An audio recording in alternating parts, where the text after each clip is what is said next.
All right. Welcome, welcome, welcome to the February 2023 meeting of the Ballpark Community Council. I see some new faces on tonight. That's always exciting. We're really glad to have you. So standard, how does this meeting work? We're going to go ahead with the idea that everybody can chat everybody else in the chat and throw questions in and answer questions if you have answers. But when it comes to muting and unmuting, we're going to go for default mute. And if you have questions, please, raise your hand using the hand raising feature, and then we can call on people and get this stuff rolling. I think there's going to be a lot of questions tonight because there are a lot of really interesting topics that we have. So I'm really grateful for everybody joining us and spending their evening. All right.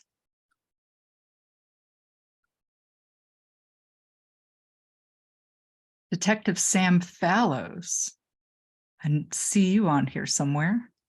I'm here. Thank you for joining us. Yeah, thanks for having me. And Sergeant Nate Miser, thank you for joining us as well. It's very, very generous of you. Welcome back. Thank you. I appreciate it. Okay. See, we've got some board members on tonight. Jeff Sandstrom, he's acting as a co-host. Thank you, Jeff. I believe Dan Thomas is online.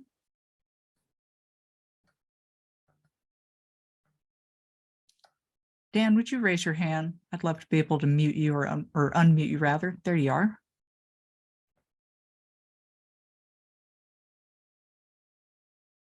Yep, I'm here.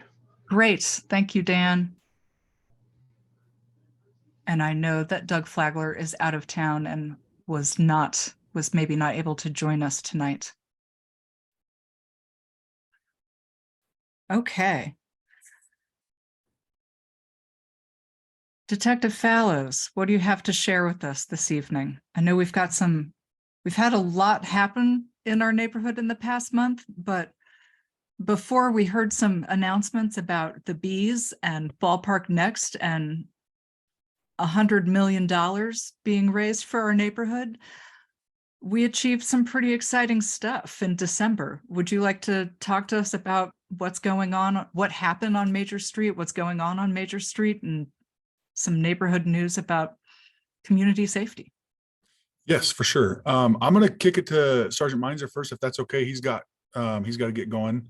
So I wanted him to be able to give a quick update on the Homeless Resource Center squad, and then I'll go into my stuff, if that's okay, Amy. Oh, that's totally great. Thank you. Yeah, go ahead, Sarge.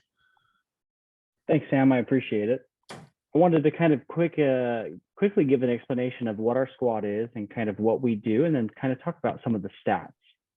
So I'm the sergeant that's over the new Homeless Resource Center squad. We're dedicated specifically to that area. So we respond to all calls for service that come out at the Resource Center. And I've gone over data for 2 years to kind of better understand what the community deals with. So for instance, Jim Gridley deals with it all the time. So I wanted to better familiarize myself with that. So the 2 years of data really showed us that the busiest issue times are from around 2 p.m. until about midnight every day. So our squad, when we're full-time in June, we're going to target that specific time frame. So we'll be working in the evening times. Right now, to bridge the gap until June, I found about 3,000 hours of overtime. So with that, I was able to get 20 officers that have volunteered to work with me to kind of really volunteer their time to work on crime right now. And I kind of want to go over those stats to say what we've done so far and what our intent is with that. So over the last 3 weeks, we've worked a total of 280 hours of grant money, and that's all overtime, like I mentioned. So we've done 90 calls for service. We've done 204 individual business contacts. And what that means is that's us going in and talking to a business. If we go in and talk to them the next day, that counts as well. Our real intent is to try and better understand all the communities, businesses, people that live in the area, and kind of understand what is their perspective and what can we best do to really try and facilitate changing their experience. We get a lot of people that will come and patronize the area, and their experience is kind of hindered when it comes to loitering, lewdness crimes, trespassing, stealing, things like that. So we want to really connect with our community. We've also been working very closely with the HRC, so the resource center itself. So we've had a total of 151 contacts with either the shelter staff or the security to really touch base with them. Oftentimes what we do is we check in regularly with them when we're on our shift. It's kind of interesting to see the security officers have really opened up to us, and they really appreciate us being there because, there are a lot of young kids and this is sometimes their first or second job. It's kind of scary in that area with what they're dealing with, but they've really latched on to us and been really good at information sharing with us, which we really appreciate. We've conducted 4 different operations. One of our operations is we identified every business within 1,000 feet, and we've gotten information as to phone numbers, addresses, everything like that. Within 500 feet, we've contacted every single business and asked them about trespass affidavit signs. We really want to have a community that comes together and says, we do not permit any trespassing in this area. And that's been really helpful because almost all the businesses have had those affidavits already.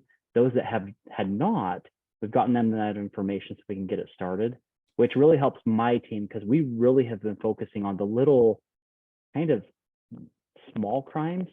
For instance, we had a person that jaywalked and they had a fully extraditable warrant out of Idaho, and they went back to Idaho.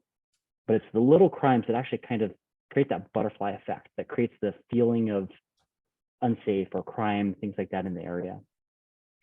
So we have worked on 24 different high utilizers. So we've identified individuals that are taking extra resources from the police department in responses, and we've worked with staff on them. So far, 11 of them have been resolved and they are no longer high utilizers. We have done 2 sex offender compliance checks and we registered those same 2 individuals. So my intent with the resource center is I want 100% compliance.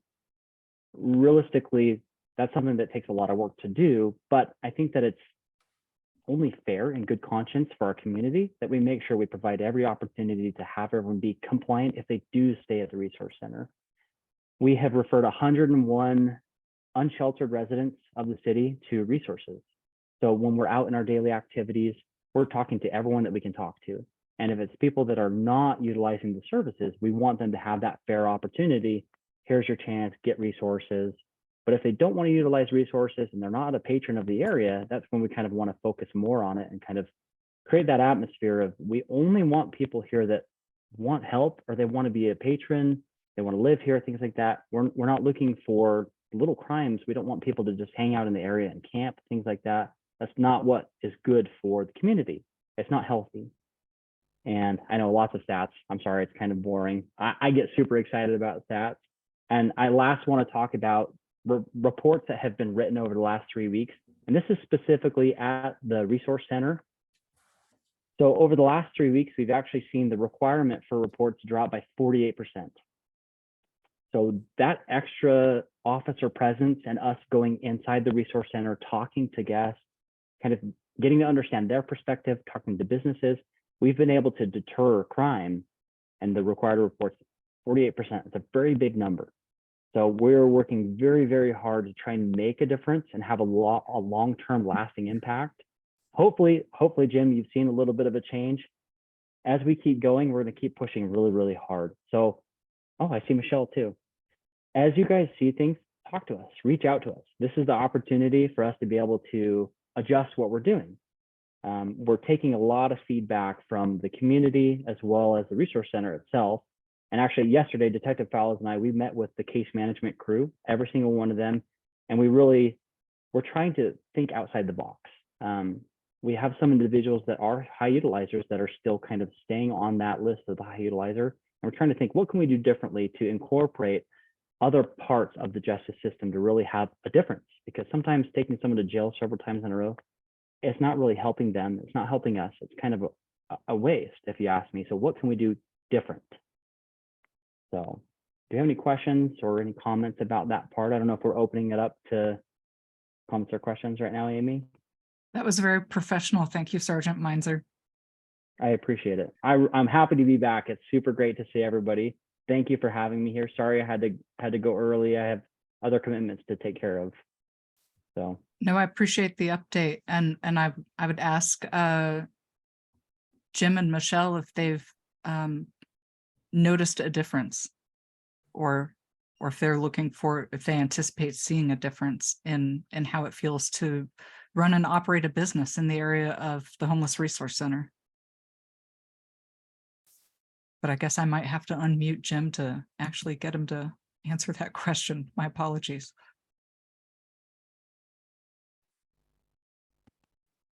I think Jim is still muted, I unfortunately. agree. Michelle is unmuted though. Am I unmuted? Yes, you Yeah, we are. got you, Jim. You got planet Earth coming in. Major calm to Yeah, ground well, control. I mean, you know, from day one, when you put a resource center at the end of an alley, like Michelle said, next to a liquor Mhm. store, what do you expect? Hmm. It has been a nightmare. It is so Absolutely. difficult to run a business normally, and then to have to deal with all the costs and distractions, and it's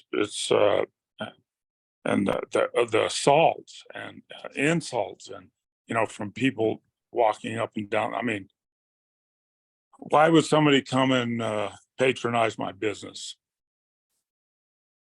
That's my question.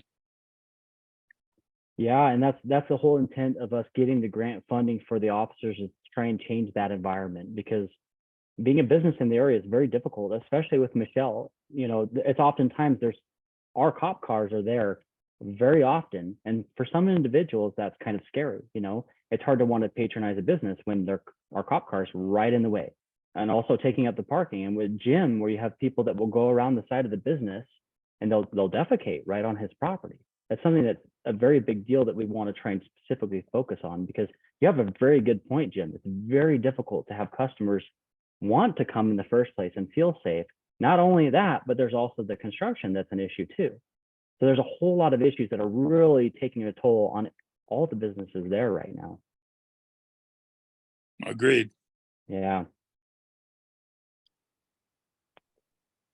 I think Michelle's still trying to connect to the audio. It's saying Yeah, I've connecting seen to her dip in audio. and out. Well, if there are Yeah. any other questions for how the HRC is running, folks can feel free to put them in the chat. We're also having our quarterly Neighborhood Advisory Council with the HRC next Wednesday, the 15th at 5 p.m. over Zoom. We can put that information in the chat as well. Folks are welcome to join and talk about their issues at that meeting. But welcome back to the neighborhood, Sergeant. Thank you, Jim. I'll see you soon. I'd like to meet with you and hear your experience once again, because really my direction from my administration is to work with the businesses and the community in the area to kind of work on that crime that you see. So I we're look happy forward work to with it. you. I look forward to it. We're all in this together. I'll shoot you an email right now, Jim. Thank you. Thanks. Bye. Friday. Thank you, Sergeant Meinzer. Appreciate that. I'm going to go and throw some stuff in the chat for everyone. My contact information, as well as some just some helpful links. The top one being the no trespass affidavit program. So for those of you, and Sergeant Meinzer mentioned it, if there are any business owners and or homeowners in the area that haven't had a chance to look at that program or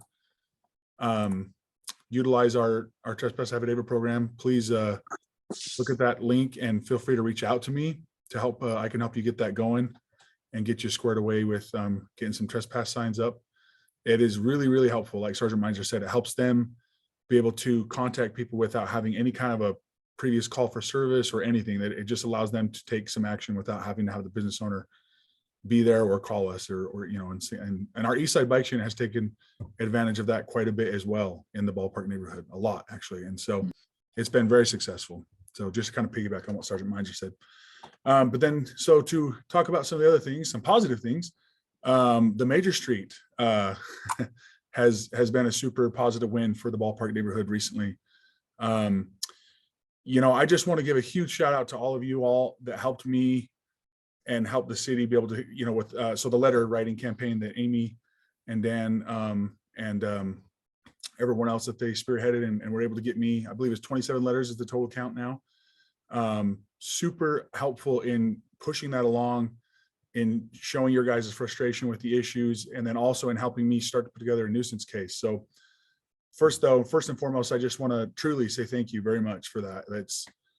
I always love dealing with the Ballpark community because you guys are so involved and want to make your community better. And it makes my job a lot easier, honestly. So I really appreciate you guys and all of your help with that. As you've seen, the house feeling is mutual, Detective Fallows. Thank you Thanks. so much for working with us on this and appreciating, that we channeled our frustration into action. Thank you.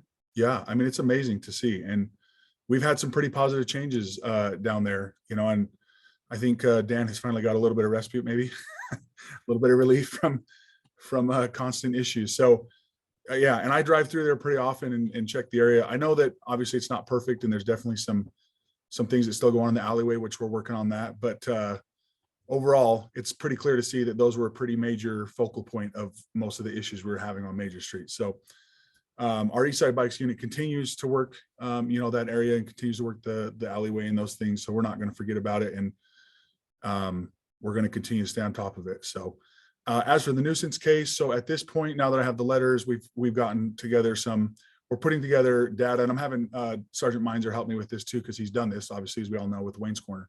So we're starting to gather a lot of data. We try and go back as far as we can with the data, and then we kind of have to sift through it and like basically put together like who was calling the police, when were the police being called, were the property owners making an effort to call the police and mitigate the issues in the area. So all those things kind of come into play. So we're putting all that together so I can present it to our city attorney, the city attorney's office, and they can kind of give me some direction on like, yeah, let's go ahead with it, or just how to move forward if we can on a nuisance case. So, but in the meantime, it's really good to see that area has made an impact, like an immediate impact, which is awesome. And we'll just continue to work on that. Terrific. And I guess I just want to remind folks, why is a nuisance case for that area still relevant? The property owner still owns those properties, right? And so, what happens next to those properties might be partially determined by the results of that nuisance case. Exactly. Yeah, for sure. And those still are no trespassing. I need to work on, I don't know what they did with the signs. So I'm going to work with the city on putting up some of them burned, actually. That is true. I will give you that one. Yeah, that is true. But it still is a no trespass area. There's an affidavit on file. So if you guys are seeing issues over there, just let us know. I think 99.9% of our patrol is familiar with that. Because it's still a lot, right? It would be very easy for people to set up tents and stuff. So just let us know if there's any issues over there. And then to address another major thing we're seeing in Ballpark a lot is the fires. I looked up some of the data on this. So our crime stat data says 3. I can only find 2 cases that had information on it. Because these cases haven't been there are no official PR releases on them, I can't give out tons of information, but what I can say is both cases these were in January. Both of the cases occurred in January, because we're looking at January stats, right, for this month. They were obviously both in the Ballpark neighborhood, kind of in the vicinity, and both had arrests made. So that's a good thing. The arson cases that I was able to find had suspects that were arrested and booked. So that's a positive. So what are things that the community can do to help us on that end? So I've spoken with and had lots of meetings with the Salt Lake City Fire Department, and they've been pretty helpful in giving us some guidance on the police department side of things.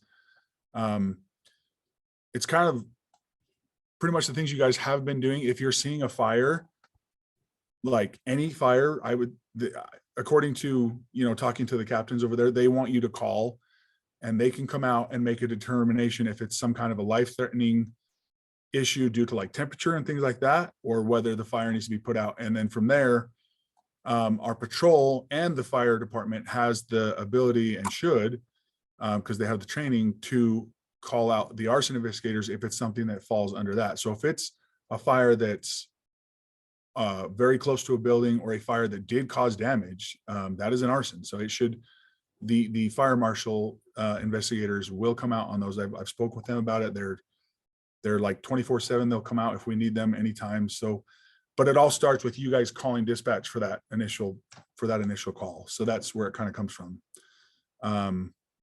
Obviously the fire department's not like the police department where they're driving around just patrolling for fires, so excuse me. So they need you to call so that they can respond out and then get their fire marshal to respond out and investigate it. So, and on those two arson cases that occurred last month, it was like patrol working in conjunction with the fire marshal. So we definitely are trying to work together as much as we can on the fires and mitigate those issues. I know we've still had quite a few issues in some of the alleyways.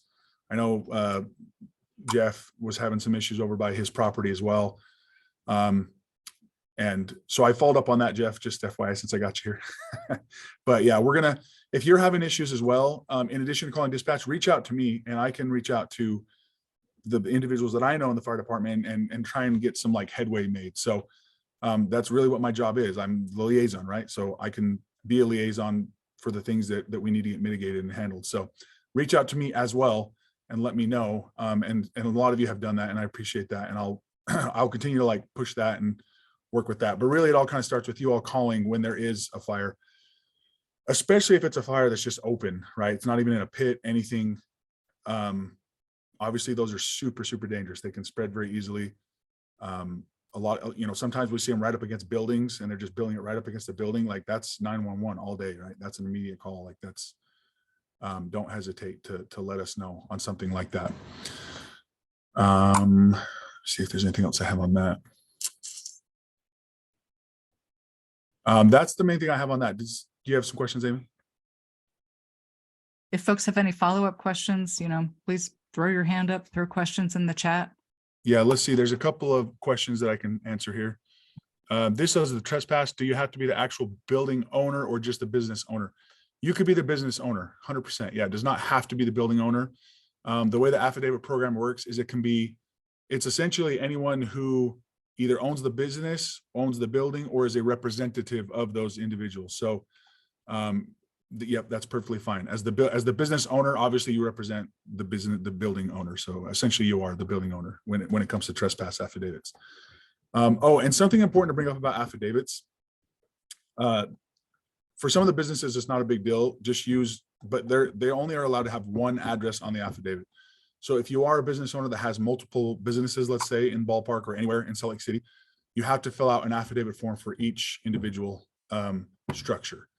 That's what they require. So you can't fill out one form and put like 4 different addresses on it. And the reason being is because that form essentially for the Salt Lake City prosecutor works as like instead of you having to come into court and testify like, yes, I had a trespass sign on my business, yada, yada. They pull that form basically and pull that form into the court case and say, here's the affidavit. And the owner doesn't have to go to court. They can essentially, they may get subpoenaed, but essentially that's the idea behind it, is that they don't have to show up to court. We have the affidavit on file for that business at that address. And that's why it has to be separate addresses. So I have had a few of those where I've got like multiple addresses on one and I've had to have those go get fixed. So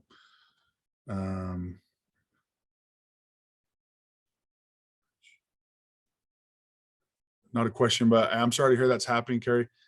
If there's something where you're feeling unsafe, you call us, we can come by and, I always say like, even if it's something small and, obviously we do have to prioritize our calls and we respond based on, the priority calls. But if it's something where you're like having to escort people out of your business at night, you can call us. Also reach out to me and let me know, because I can try and direct resources or, I have some patrol sergeants that I have a really good relationship with that I can say, hey man, can you have your squads go out and hit this area tonight and just kind of be a really strong police presence out there tonight. I know I had a patrol sergeant that helped me a lot with the major street homes when they were up and hitting those quite often during the nighttime. So, because a lot of times we don't have bike units on at night and things like that. So reach out to me, please, and let me know. And I can certainly work on that. Crossing guard feels unsafe helping the kids cross the street to Whittier. I'm assuming they feel unsafe because of, are we talking like traffic? Or are we saying because of something else.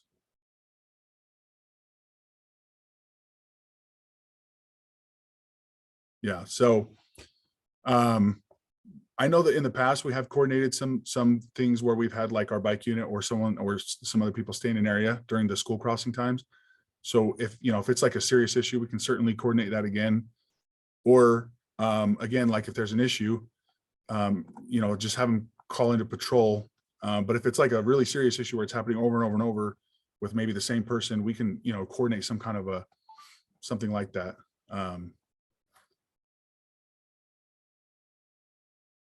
Yeah, and there's really no easy answer to these, right? Like we have the resources we have and we do the best we can with the resources we have, but we can coordinate things if we need to at times. So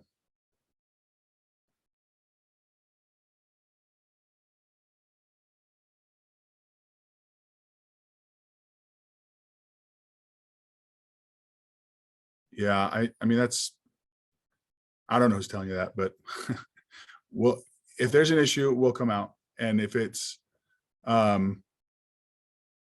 nope, not a problem. I completely understand the frustration. Like I get it. It is frustrating. If there's an issue, I'm not aware of anybody telling us not to move people.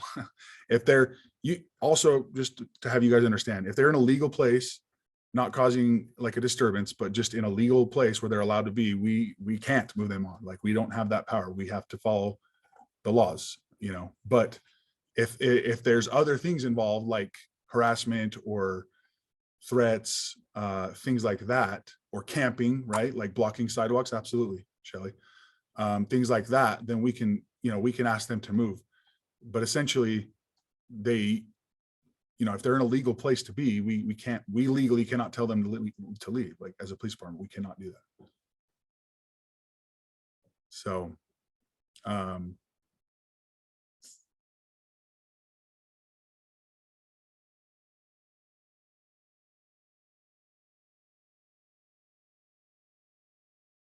yeah, for Michelle's question or for her comment, that is true. As a police department, we can't give citations for private property.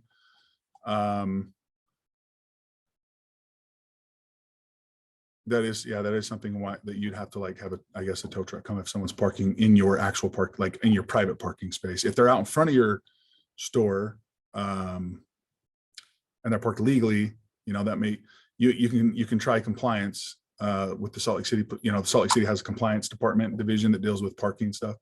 But if it's on private property, unfortunately, we can't remove vehicles on private property. I mean, there are some exceptions like DUIs and things like that, but other than that, there's not much that we can't tow vehicles from private property. So, are there any other questions or comments that I could try and answer or explain?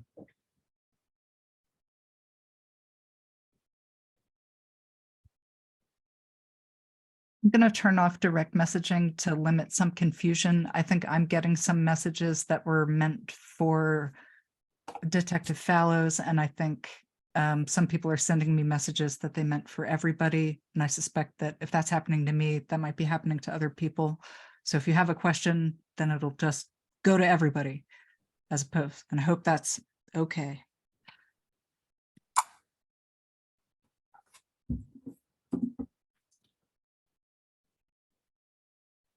All right. Well, Maybe. I'm always open to like ideas and suggestions. If there's something I can try and help coordinate, something like that, reach out to me. My contact information is in the chat. Like none of this is easy and has an easy answer.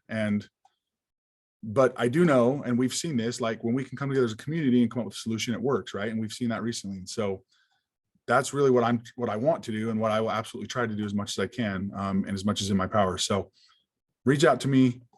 We can, talk things through, or I can reach out to people to kind of help mitigate some of those problems, especially with the crossing guard stuff. So I will look into seeing what we can do about that. I think our motor division's over the crossing guards, but I have to look into that one. And, we'll work out. I will work on that. But other than that, please reach out to me. Like I said, like email, call, either that's fine. And I'm happy to try and help in any way that I can. Thank you very Absolutely. much for your time. Sounds like the crossing guard situation could be solved. I hope so. Just coordinating resources, hopefully at a time that's not really resource intensive. But Yeah, I mean, fingers I would crossed. imagine it's just school times going to and at the beginning, at the end, I would imagine.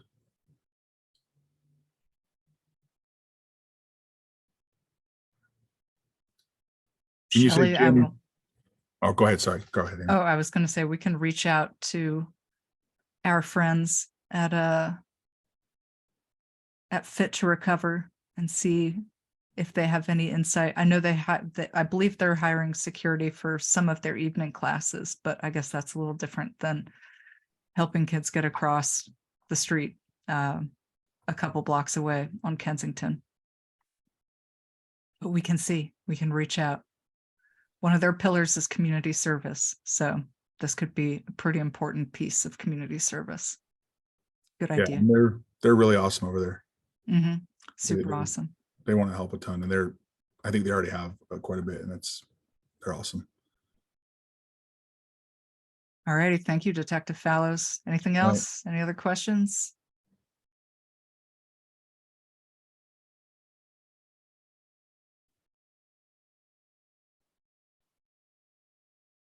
Randy, Rachel, and I are tight, but feel free to text her and it'd be happy. That would be very helpful to help me follow up on time. Thank you. All righty. Okay, well, thank you. Thank you. Thank you, Sam Fallows. Have a good Thank night. you for helping lead community safety in our community. That was Absolutely. super redundant. All right. Before we move on to the library, which I am very passionate about and excited to talk about, I toured it myself today with Ron Johnson from Stained Glass Illusions, which was super cool. I thought I would invite Fraser, and I believe I saw Council Member Mono on here. And if I can see if anybody's on, Josh is here from the I'm here, mayor's Amy. office. Hello, Council Member Mono. Hi, Amy. Thought we could, hey there. Welcome, welcome, welcome. I thought we could do a quick Q&A about the meeting that we had this afternoon about Ballpark Next, because I thought it was really productive. And Fraser, thank you for taking the lead on that. Yeah, thanks. Missy Grice from Public Coffee also was super instrumental, and a few other neighbors.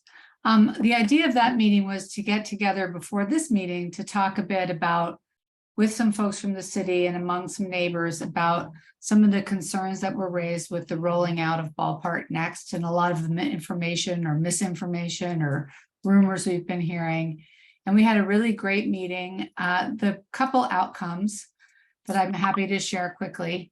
One is that we will be holding a community meeting prior to the deadline for the application for Ballpark Next, where we're going to be inviting all of us to get together and learn more about the process, what will happen, how we can be involved, and to share some ideas directly with each other and with the city.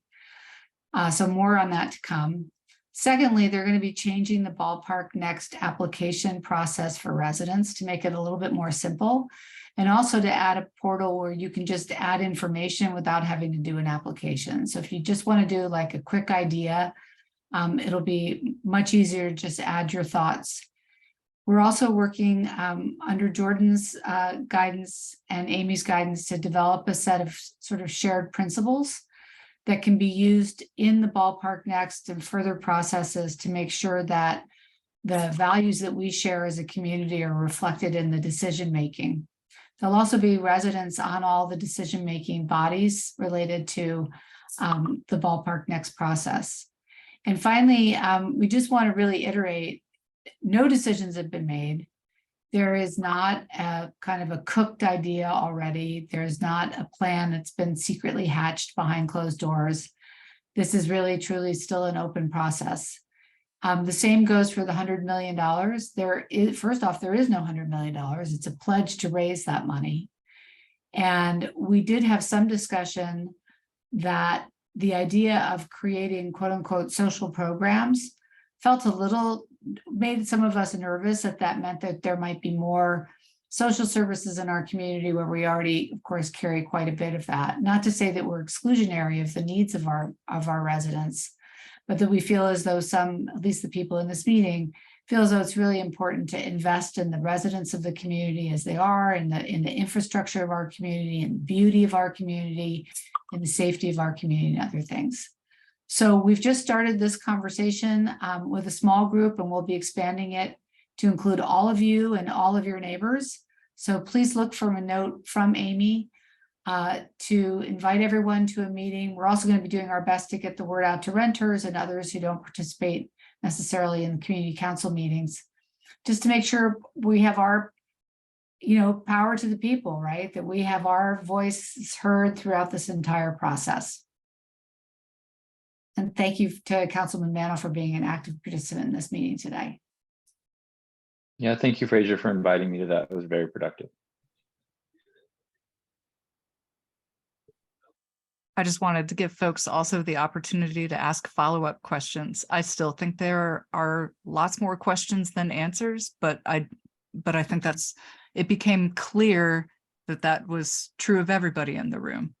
But I think the most important thing that I got out of that meeting was that, when the deadline for Ballpark Next hits, that's not the end of the process, that there's going to be further community engagement, and how whatever the award-winning ideas are decided on at the end of the Ballpark Next design competition, how those ideas are translated into an RFP from the city is still completely up in the air.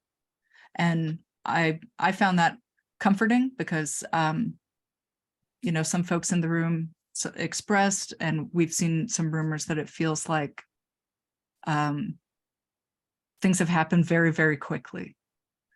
And it felt like there could be a plan in place already, but there is not. Sash, that's a Can I great say something real question. quick, Amy? Oh, please. Hi, everyone. Josh Raboya, Community Liaison, District 5. I was in this meeting also, so thanks, Fraser, for kind of summarizing what that meeting, what we talked about. And thank you, Amy, for pulling together those of us within the council and mayor's office to talk through what's being heard out in the community. And what we're hearing as well, I think, is similar to what you've communicated with regard to Ballpark Next and all the questions that exist in the community about the whole process, not just the ideas competition, which is really what Ballpark Next is, but the whole process of how things get decided and at what stages and where the community is going to be involved, and all that is very important. And so, not to get ahead of you, Amy, but in your planning, but there will be an opportunity to have an in-person, a public meeting to answer these questions, to get people together, to have people better understand that process. And we'll be doing other things too, like canvassing in the neighborhood. Other ideas were brought up, such as having a Dropbox or some sort of comment form for people that just want to give their thoughts, give their ideas without necessarily entering the contest or the competition. And then, as Fraser mentioned, just improving that application process so that it's not so daunting. I think it is, as some people might feel it is, for the residential submission. So yeah, there'll be a lot more coming. There's a question asking, what are some examples of how the 100 million gets spent? There are no examples. The process for how those funds will be allocated, when and if they're raised, and who will be part of that decision making, none of that has been set yet. So these are the kinds of things where really our community can stand up and make sure we have a very, very significant place at the table. When those decisions start getting made, they won't be made without us. I can just add that though no plans have been made, what I'm hoping to see out of that money is investment in the community that would not otherwise be made. So to me, it would be a failure if it were something like $100 million worth of new businesses were created, because those I think are going to come anyway. But we may not have $100 million for things like open space or parks, or maybe the permanent library or things like that. So I think everything is on the table and it's open to anything. But my hope, and I believe the mayor's intention in asking for that investment, is to do things that are community benefits that would not otherwise already be coming to the neighborhood. So it's not $100 million of for-profit development that's coming. I know that that's something that that has been rumored, and to me, that I don't believe that that's the intent, and if that's the result, it will be a failure. And I would like to remind people, just in case this announcement has gone by,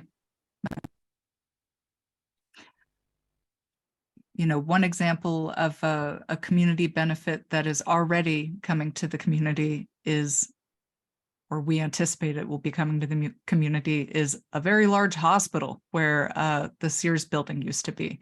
So, you know, maybe don't propose that we spend $100 million on that, since it seems to be already en route. That's a nonprofit situation. I think it will benefit the neighborhood, but, you know, to propose further medical resources a few blocks away might be redundant, maybe.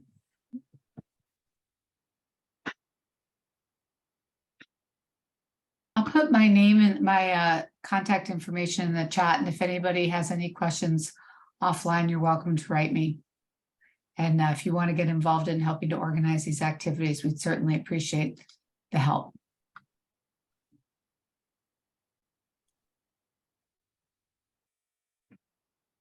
Thank you, Fraser. That was a very professional summary of that meeting.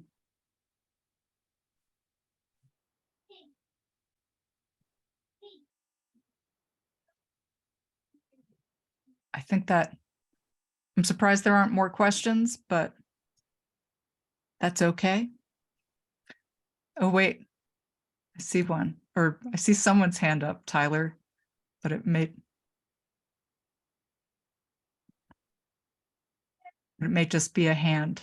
I'm not sure. Oh, hey there. Hello, my name's Ford, and I want the Beast game to stay. Right, June? The Bees are gonna stay. Yeah, I want the Bees to stay because I like their team, and we I like must them look too. at every game. I like them too. I'm going to go to a lot of games in the next 2 years. Do you want to go with me? Yeah. Okay. It's a Me date. too.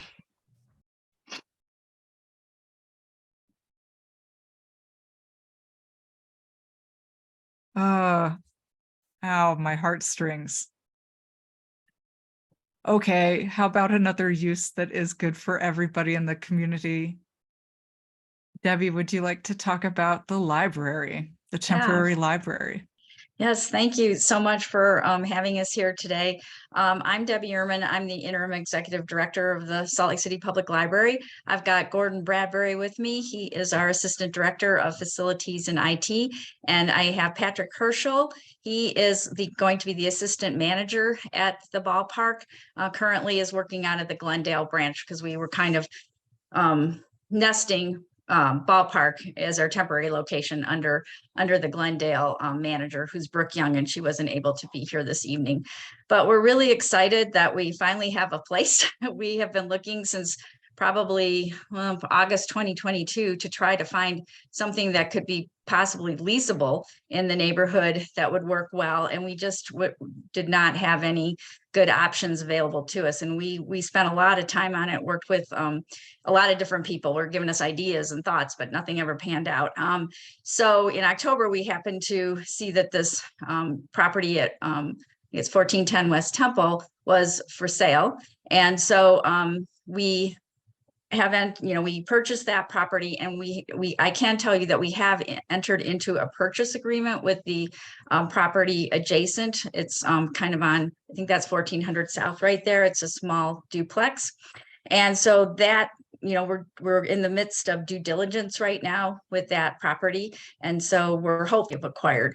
I'm going to turn it over to Gordon for a minute, because he put together a little slide deck to kind of show questions and what we've been doing. But we are in the midst of renovating right now. We do have a budget. It's been in our fiscal year 23 budget to work on those renovations. The question being is, depending on how things go and what, permitting and costs and, construction, we are targeting maybe fall of 2023, but it might be, late fall or even December. Just everything's a little bit up in the air right now. We're just in the process of trying to figure out our approach. And Amy and Ron did tour the location with us today, gave us some good ideas too. So we're just really excited to be working with all of you on this. The goal of this library is to be temporary, as Amy mentioned, that we're eventually going to be looking at a permanent space. We hope within 3 to 5 years to have that. We want to use this location as a kind of express services, but to really focus on community engagement, to understand what the community needs and wants, and how we can all come together when the time comes to think about our permanent location. So feel free to put questions in the chat. I'll try to keep up with that, but I'm going to turn it over. Gordon's going to share his screen now and talk a little bit about what we're considering with that property.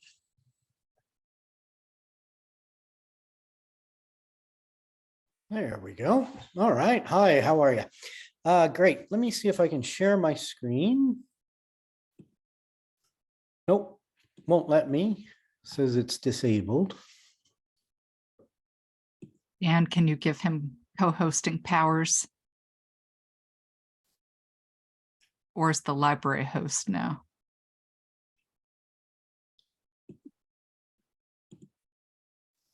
Oh, there we go. All right, it's allowing me. Thank you, Patrick.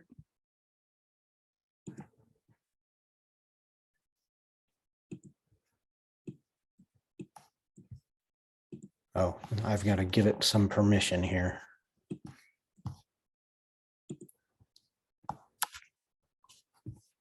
Debbie, maybe I fuzzed out on this, or maybe I froze, but could you tell me, or is there a vague sense of maybe by what time the library might be? Oh yeah, you might have frozen. I mentioned it. I apologize. When we might open, is that what you were? Yeah, yes, please. I hope we would, target is for the fall, but we're not sure just because of permitting issues and, just all the stuff that goes with renovation. But the target is the fall. I hope that we could open before the end of 2023. Great, thank you. Mm-hmm. Yep, and as Debbie mentioned, we're kind of in the middle of all that planning right now, which is why we don't have a firm time frame yet. So let me just advance this. So as Debbie mentioned, we're really trying to create a temporary location. We looked for leasable space for a number of months. We finally elected to purchase that property. Really, it's right in the central walkable part of that neighborhood, we felt like. And as Debbie mentioned, we've made an offer on the adjoining parcel. And right now we are trying to determine the best path forward. We're looking at each of the two properties, trying to determine which will serve us better, which will be easier and faster to renovate, those kind of things we're trying to address right now. This is the property that we currently own, if you're not familiar with it. at 1410 Southwest Temple. And this is the one we're currently contemplating is turning into the temporary location. Some light renovations inside that we're doing that would really open up these front 3 rooms, which is where we'd provide most of the library services.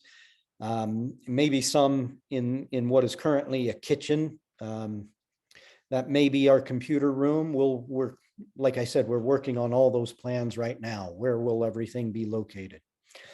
We will have, holds pick up. We will have a small collection of materials. We'll have computers. Of course, we'll offer Wi-Fi as we do at all of our locations. So that was just real quick overview of kind of where we are. When will this happen? As Debbie said, we are hopeful after meeting with a prospective contractor this yesterday afternoon.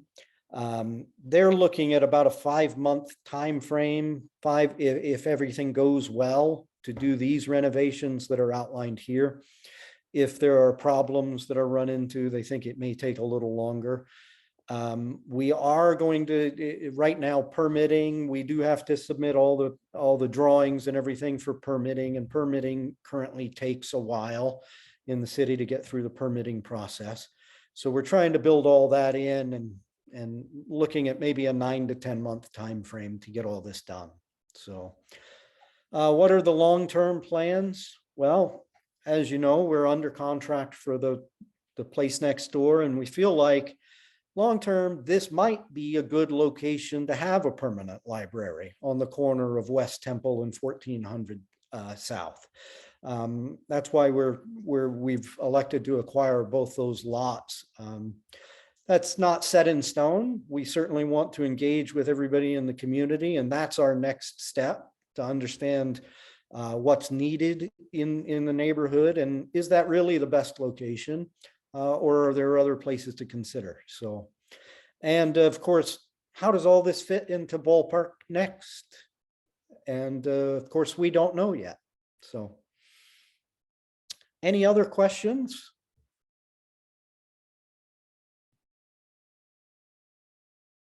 I guess I should, Debbie, I don't have the chat up. So if you see any questions, let me know.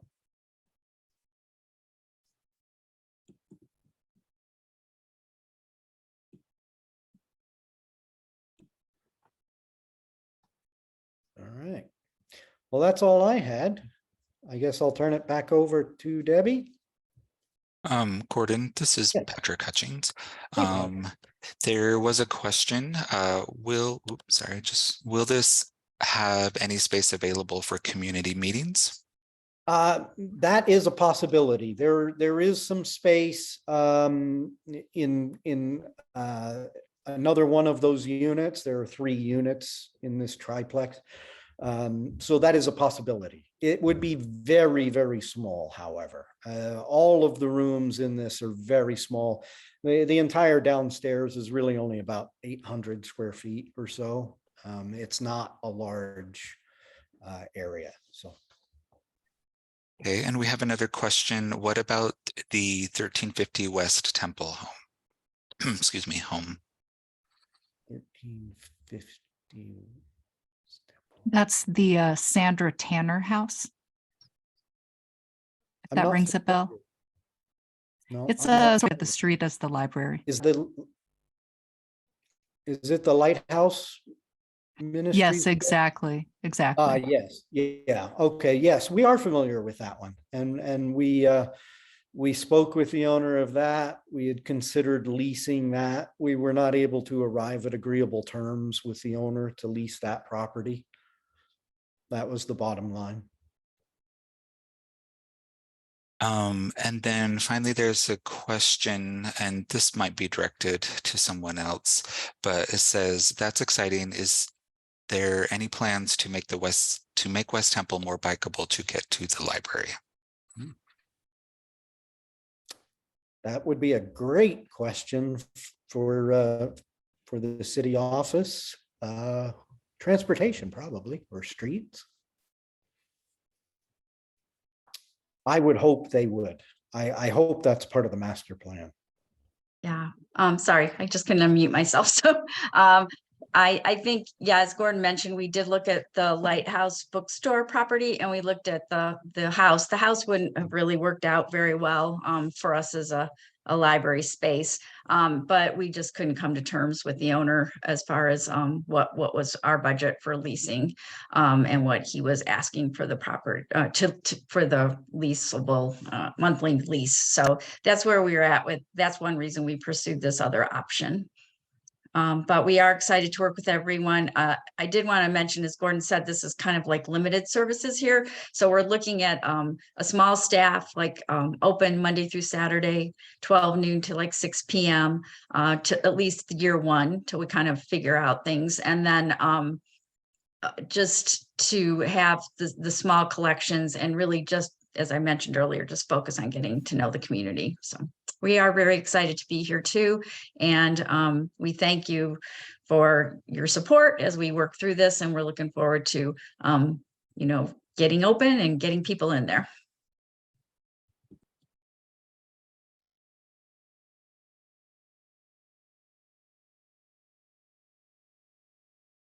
Thank you very much, Debbie. You're welcome. Thank you for inviting us.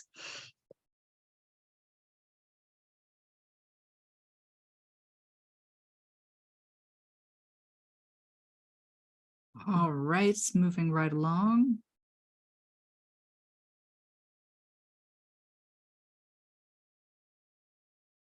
See, Paige Huff, I see you on the call from Alliance House.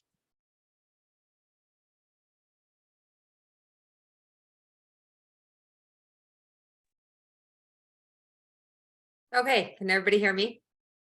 Yes, thank you. Thank you. Sorry, I needed permission. First of all, Tyler, I have to say that your kids are adorable and should do fundraising for Alliance House. So just a thought if you want to recruit them. But my name is Paige Huff and I am the director of Alliance House. We are a nonprofit that is located in Salt Lake City in the Ballpark community. So we're 1724 South Main Street.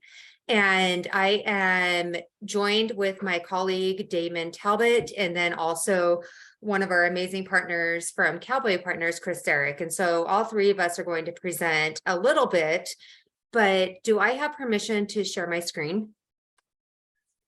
Yes, I do. Thank you.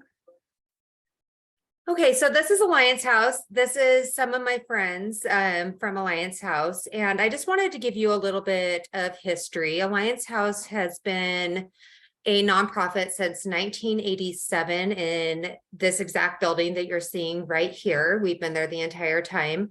Right next door to us, you can kind of see the window is one of our housing properties that we've had probably since 1999. So we're going just shy of 30 years, which is really exciting as well. But just down the street, we have another housing property, which is 1805 South Main Street that we have had since 1991. And I'm just going to give you a little bit of history on what we do at our nonprofit. So we work with adults living with mental illness. And it is a very non-traditional way as far as what is typical that you would see for people living in society, living with mental illness. We're not clinical. We don't do medication. We don't do therapy. We believe in them wholeheartedly and we connect our members to that. But those that come to the clubhouse are there to capitalize on their talents, their strengths, their abilities, and they are seen as a human, not as a person that's living with a mental illness. And they help run the nonprofit. So we are deliberately understaffed so that our members are needed, wanted, and expected to come to the nonprofit and help us do everything that is necessary for us to be able to be successful. So they are doing grant writing, they're doing grant reporting, they're doing fundraising, they're doing marketing, they're doing social media, they are cleaning the bathrooms, they're cooking a meal for 40 people a day. And through that, we believe that our members are going to be able to first gain a sense of purpose, because if somebody is given medication and they're going to therapy, but they're just going home and they're isolating, do we really know that that's effective? And this is getting people out of their house and contributing and giving back to society. And then the other part of it is that our members are able to get away from that sick role and they're able to be to utilize what they can contribute and have the opportunity to explore so many life opportunities that they wouldn't normally get if they were just doing the typical mental health field. And so as far as the nonprofit, we are really excited that our members are there, but housing is so important. If we're not able to give people a safe and affordable place to live, how are they going to get a job? And how are they going to be able to further their education? Or how are they going to be able to contribute to society? And so Alliance House has always believed that housing is the cornerstone of being able to give people the opportunities of moving forward. And so we have our 1805 property that we purchased in 1991. It's an old motel. It's 9 units. And members live there for 30% of their income. Alliance House subsidizes the rest of that rent so that it is deeply affordable. But one thing I want you all to be cognizant of is that in order to live in our housing, members have to be an active participant of the clubhouse. And so they have to be coming in and they have to be contributing and they have to be working towards their goals, which is housing, education, employment, contributing back to society. And in order to live in our housings, they have to do that. And so we see so many returns on investments of members coming in, living in homelessness, and then they get a job, and then they're participating in the clubhouse, and then they get their Section 8, and then they're able to go out into the community at large. And so our plan is to demolish the current property because it's very old and to rebuild it. But not to give any spoilers, I'm going to turn the time over to my colleague Damon, who lives at the property, and he's going to be able to give you a lot of reference of what it means for him to live there, to be part of Alliance House, but also to be able to participate in. And I cannot stress enough that Damon has been the mastermind of this entire, just goes to speak to the fact that Alliance House does so much more than just giving people a place to be. It gives them a purpose and a way to achieve their life goals. And so, Damon, I would like to turn the time over to you. Thank you, Paige, and thank you guys all for having us to talk a little about this just exciting project that we have. And many of you have probably seen our property and just never knew what it was or who lived here. We're right across from Penny Ann's. I'm sure you all have ate there before or are familiar with it. Just like Paige said, it's kind of an old, rundown, beat-up apartment, but I call it home. And without the clubhouse and the community we have there, I would not be as stable and as successful as I am. When I first started coming to Clubhouse, I lived in that gray building that you see in the picture still showing. That's what we call our transitional housing. By getting stable living there, I was able to seek out employment, and I've been working at the Salt Lake Community College at the South City campus in the Disability Resource Center for about 2 years now. And that would not have been possible without having a roof over my head and having that stability. So Chris has brought up the beginning of their presentation. This is showing the current conditions where we live. And as you see, it is kind of an old style motel. A few of the issues we face is, like there's one water heater. So we kind of have to stagger when we're going to take showers or do dishes or things like that. Because if someone else is taking a shower, I'm going to have to wait 10 or 15 minutes for the water to get hot again. There's, not really a sufficient fire suppression system. So we have fire extinguishers in each of our house just in case. And, so like I said, I still call it home and I absolutely love it. There's that you all would want to live in. And the other advantage of that is, as Paige said, currently we have 9 units and we'll be able to upgrade that to 16 units. So more of our members can start having a similar experience to what I've had, where they can get off the street, they can get stable, and then maybe get back into employment and get out there and be a part of the community. So I'm super excited about the project. And, we've had a lot of time over the last year working on kind of the designs, but the original thought of this has gone back for many years. And I appreciate Paige's comments of me kind of really pushing forward a lot of the thoughts in this last year, because it's something we need to happen. And one of the fundamental aspects of the clubhouse is that members are involved in everything. So I've been super excited to be on the planning committee for this project. And then I am super excited that we have Cowboy Partners has come on to be a consultant with us. And I'd like to just turn the time over to who's become just an absolute believer in our program, but also a friend of the clubhouse, and I think a personal friend to me. So Chris, if you would like to roll out the red carpet and show them what we would like to do. Sure. Thank you very much, Damon. I really appreciate that. It's a wonderful description of Alliance House and the power of the program there and the people there. Cowboy has been inspired by Alliance House. We've been very honored to be a partner. Of course, we produce housing, we produce communities. This is a wonderful way for us to be involved in the mission of Alliance House. And so we are on board as a kind of pro bono development consultant, helping to guide the process here. And what brings us before the Ballpark Community Council tonight is we have a application in front of the planning department for a plan development. There are a couple of elements of our site design that require some consideration through the Planning Commission. But I've put on the screen the site plan of the current 1805 property with the old motel and the 9 units that Damon and Paige described. And what we're really looking to do is to expand that program to 16 units and create a 2-story building that addresses the street in a more friendly manner, creates new units, more livable units, infrastructure and utilities that fully serve the residents of the community here. The 2 elements that we are asking for relief from through the plan development process are a reduction in the required width of the lot.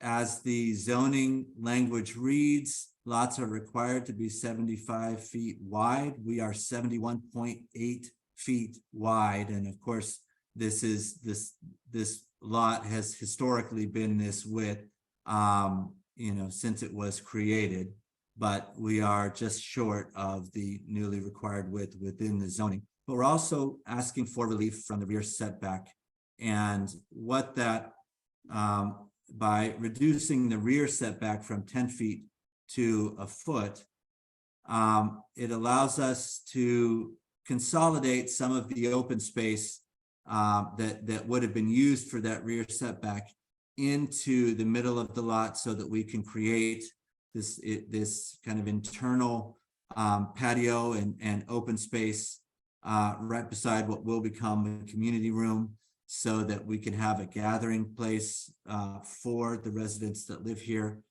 outside of their particular units. It helps us control that space. Sometimes rear setbacks, in the way that these units are set, there wouldn't be a whole lot of eyes on that space. So we're happy to be able to, or we're hoping to be able to bring that space into the site. So what you'll see in this project it's really 2 stories, 8 units on each level.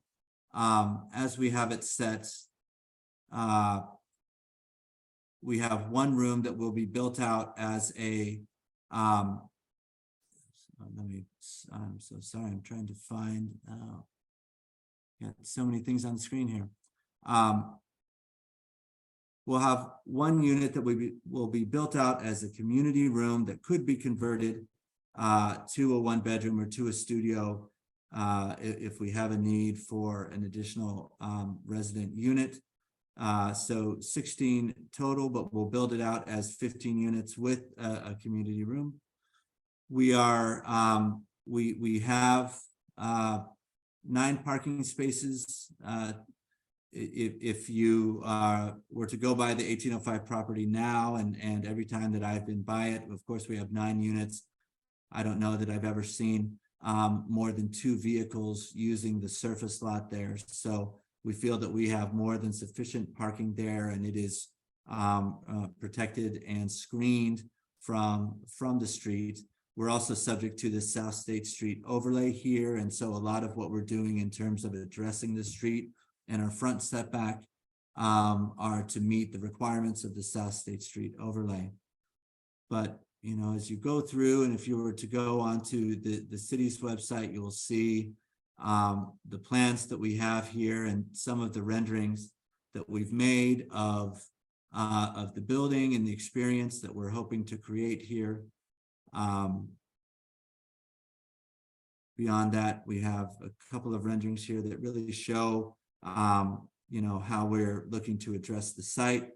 The property right now is surrounded mostly by commercial properties, office and some retail properties, some of which formerly were residential homes, but have since been converted to retail and office uses.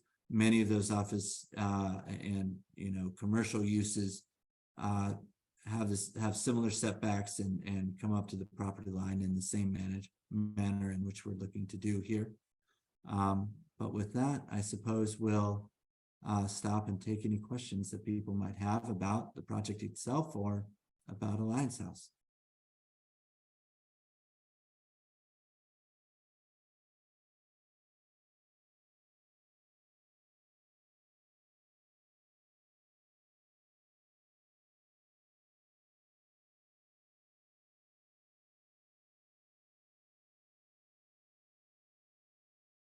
We've answered all questions. I love it. I have a question, and I'm not sure if it's for Chris or Paige, but you know, the conversation that we had a few minutes ago was about thinking of examples of investing in people-centered programs that wouldn't necessarily be able to exist or expand, you know, under market forces. Is Alliance House something that would have the capacity, given additional funding, to expand their model?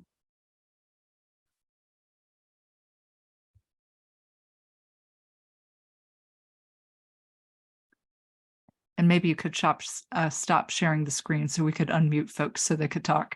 Sure. Thank you.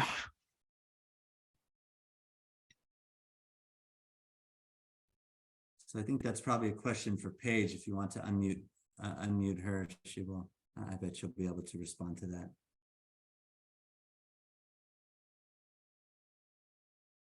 Oh, thank you. It was one of those moments where I'm like, I want to talk, I want to talk, I want to talk. I also want you to talk, Paige. So I may be a person, I think Damon is as well, where we are very pipe dream and we just have like these idealistic ideals of we got to be bigger and better and broader. Mental illness in Salt Lake City, in Utah, around the world is so prevalent, and we don't have enough resources. And so my idea, and I will ask Damon to share his own, is I would love the opportunity to build up and build out. And I'm not even talking about houses. I'm talking about the clubhouse, like our actual nonprofit, where every adult living with mental illness is able to access our resources. That's the cornerstone of what we believe in. And I would love to get to the point where we have too many people coming through our doors asking for our services so that they're able to contribute back to society and they're able to utilize their talents and their skills to get a job and continue their education and get into housing. And if that means that we are like Fountain House, which is the original clubhouse in New York City, where we have 300 members that are attending a day, I would love that. I would love to get to the point where Salt Lake City recognizes that people living with mental illness need a resource, and that resource is accessible to anybody, regardless if they have insurance or not. Damon, I don't know if you want to add to that, but that's my little soapbox. But yes, we do have the capacity. We do have the capacity. And if people don't know, Alliance House is currently open to any adult living with mental illness. We don't require insurance. We don't require members to pay. And we truly believe that what we do works. And we want to make it so that it's accessible to every single person. So if that means that we need to build a building that's humongous and maybe not even in the ballpark community, but so that that is able to happen, I am 100% on board for that. But go ahead, Damon. Yeah, I would definitely think that we are always wanting to grow. There are a few other clubhouses programs here in the state, in Davis County, Tooele, Utah County, a new one up in Summit County, but 1 in 5 adults live with a mental illness. So, there's a lot of people in this valley and a lot of them could use our services. So absolutely, we'd want to grow. And I think one of the key parts of that is, I was excited to see a couple of comments of people who are actually familiar with the program already, because we joke a lot that we're kind of a best kept secret.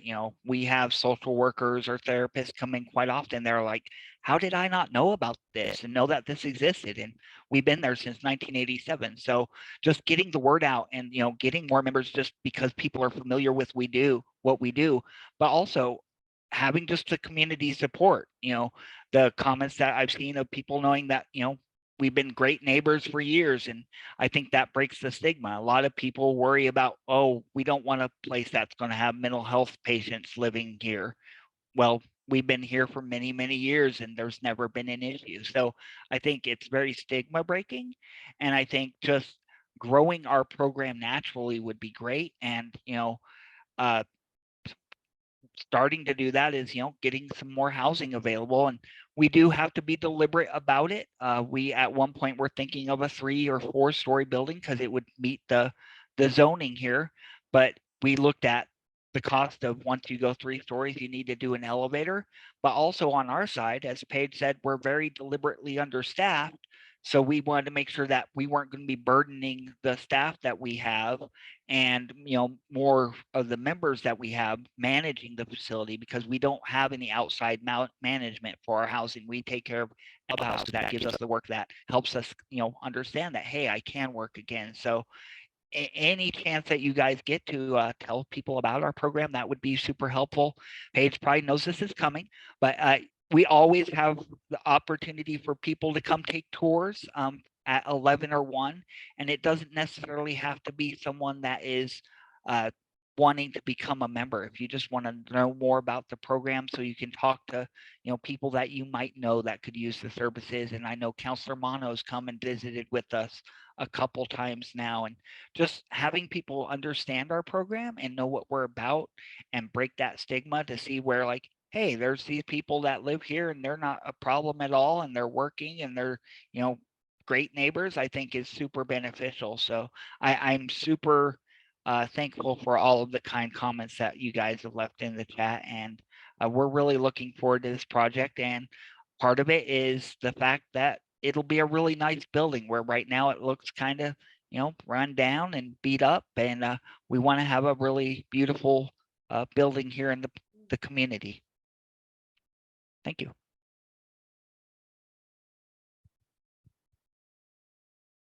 Thank you for sharing, and I'm really enjoying seeing this dialogue, and thank you for the offer of the tour. That's really encouraging. I'm one of those neighbors. I walk by not every day, but most days. I've never seen any problems. Tour, and if you find out they're having butter chicken, try and talk your way into staying for butter chicken for lunch. Uh-oh. It's good.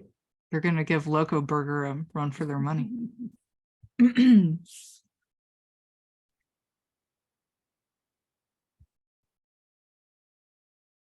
Sounds like you're gonna get that development agreement, guys. Sounds like a lot of support. Well, I we agree. appreciate I've never seen that parking lot full either. So we appreciate it, and we look forward to continuing to be a member of the Ballpark community. And Again, come and visit anytime. And thank you guys for letting us speak with you tonight. Thank you so much for your time. Thank you.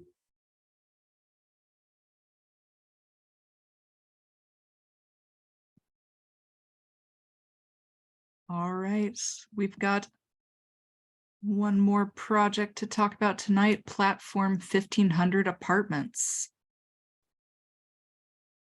Megan Booth, I need to find you. There you are.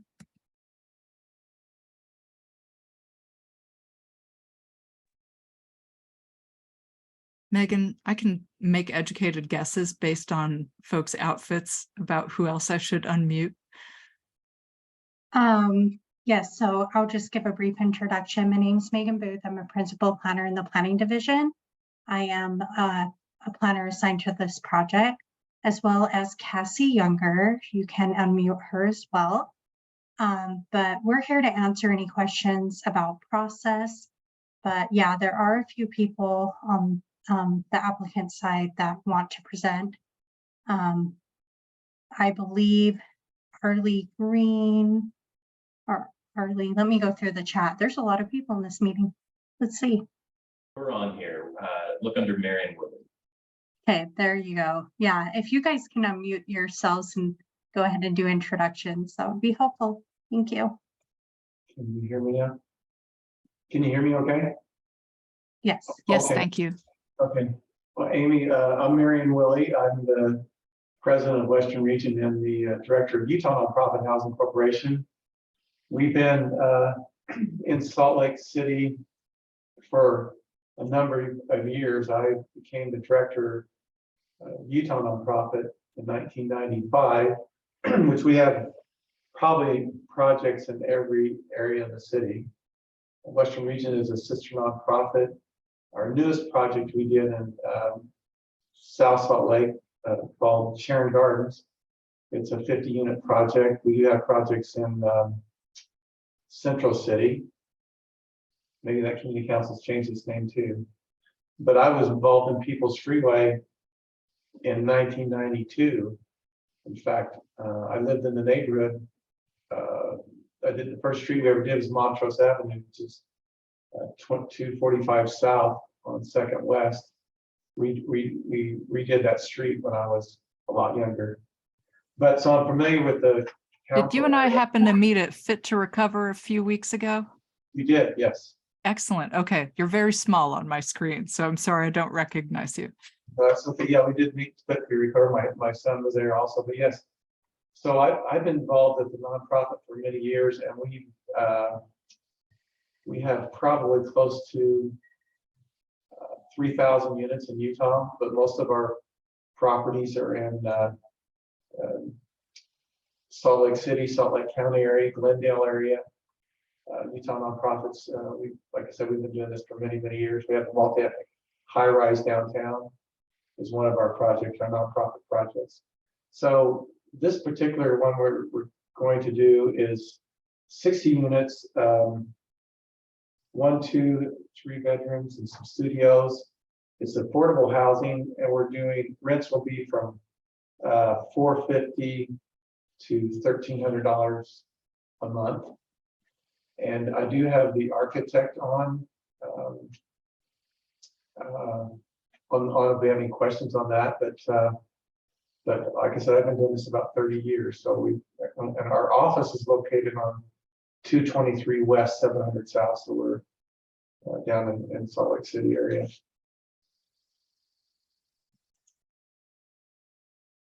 So I can, I'm Mike Conroe, the architect on the project. I can share my screen and show the folks the current development that we have. Now, can everybody see that? Looks great. Okay, good. Just to orient everybody, this is 300 West running up and down on the page, and 15 South that's running across on the page. Our site is this area here. There's currently 2 buildings on the site. There's a an auto dealership there, and the parking is directly to the north here. This is Andrew Alley directly to the south. So our plan is to remove those two buildings. And next page. And actually zoom in a little bit for you. So this is the first floor of the property. So what we're looking at doing here is having a 5-story structure. The first floor will be parking, some of the utilities that we need, and then the main entry office community area on the ground floor that starts to activate that ground floor. So again, 300 West is on. If you're coming to the facility by car, there's a gate here, which has a operable door. It lifts up, the cars drive in, they're able to circulate around. We have 45 stalls of enclosed parking here with another 6 motorcycle stalls. We also have a small bicycle storage area here, which houses securely 15 bikes currently, but it has the ability to be expanded and house twice as many if we need. What we've done with some of the unsightly things that you have to have with a building is the dumpsters. We've located them behind a gate here, and this is actually shown incorrectly. These are not swing doors. This is a vertical operable door that houses the dumpsters behind. So the trash pickup will happen here behind this close secure door. On the other side of the building, around Andrew Alley here, that's where we have the transformers, generators, like I said, all those unsightly features of the building is kind of tucked around in the corner, obscured from the main views of the main streets. If we're along 300 West here, the main entry to the building is here. There's a lobby that gets you in from the parking and from outdoors into our secure lobby. There's an elevator and stairs that take you up. We have a private mail room, package storage area, and then the office, which will be manned most hours. So there's people right on the street. What we've done with some of the landscaping around the perimeter, this is a urban treatment with the design. So we're nearly out to the edge of the property line on all 4 sides. But what we've done is set back the building slightly so that we can have some green space along the perimeter of the building. You can see that here. And then we're also showing improvements out on the streetscape. And this is the city property. Our property line is this dark dashed line here. So we're showing improvements out on 300 West and 15 South. A series of, well, looks like we have 7 street trees, and then some mid-size perennials, which I'll show you on a render in just a little bit. We have a wide sidewalk, about 15 feet along 300 West, and there's a 5-foot existing sidewalk along 15 South. So we're just showing those general improvements. I'm going to my screen now.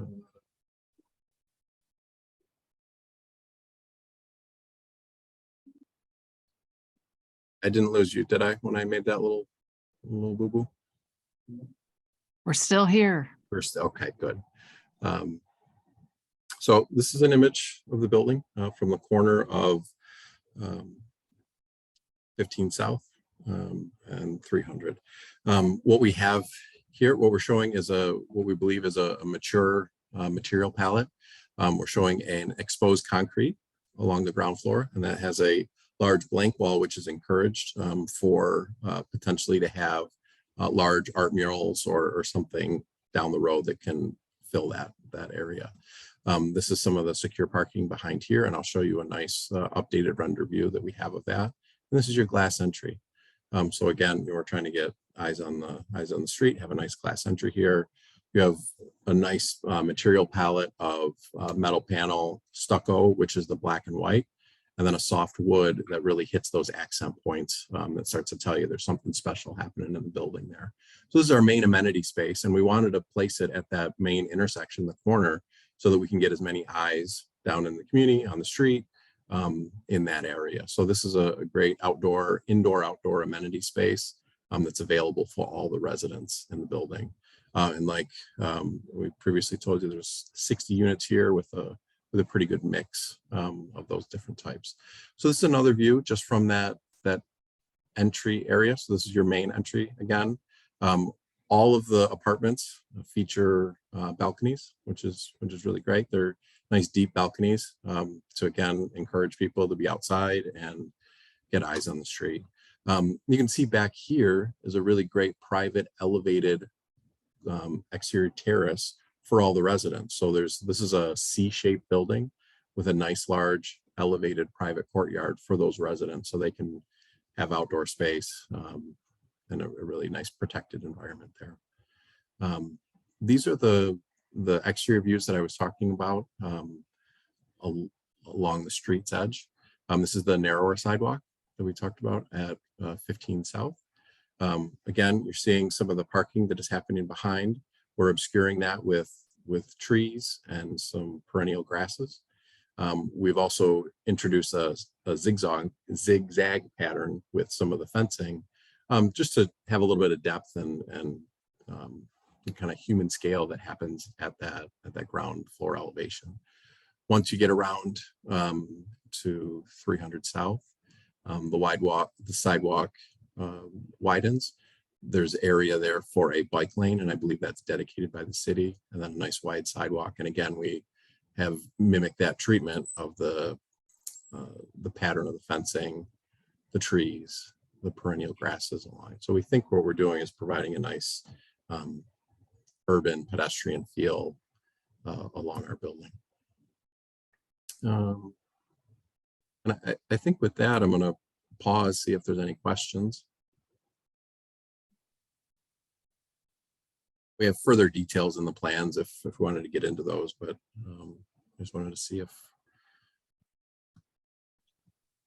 some questions to answer.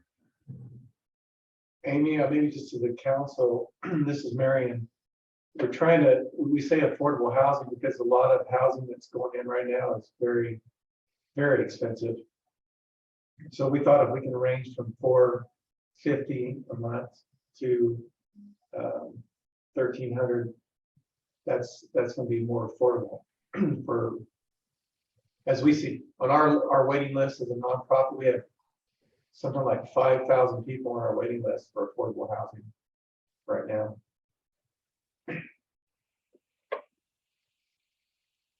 Certainly. So David Shear would like you to show some of the upper floor plans, if you'd be willing to scroll back to this. Be happy to. You want to see all the levels, or should we just hop through them all? I might need to, let's see if I have the power to. Without you stopping sharing screens. Never mind. You're good. I'll try to unmute David so he can be more specific.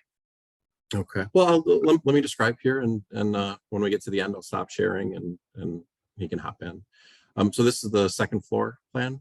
What we've done is place the laundry area and the gym out to our outdoor amenity space. Remember, I said this was a C-shaped building. What we've done, this is your corridor that runs around, elevator, stair, main entry is located here on the ground floor. So you'll come up the elevator into the corridor, which has access to the gym, which has an indoor-outdoor feature, which has large operable glass walls here that open out to this courtyard space. Laundry room is next to it, small mechanical room, restroom, and then this corridor, which is another nice feature that you typically don't get in most housing blocks, is a corridor that runs along the exterior wall for a portion of it, so you get nice natural light. We're surrounded by the units all the way around.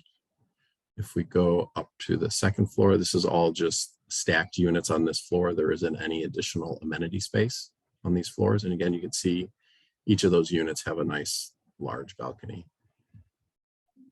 Once we get up to the top floor, so this is the level that has that main community space, and I can zoom into that a little bit. You'll come up the elevator, which comes to the bottom of the page here, down this corridor.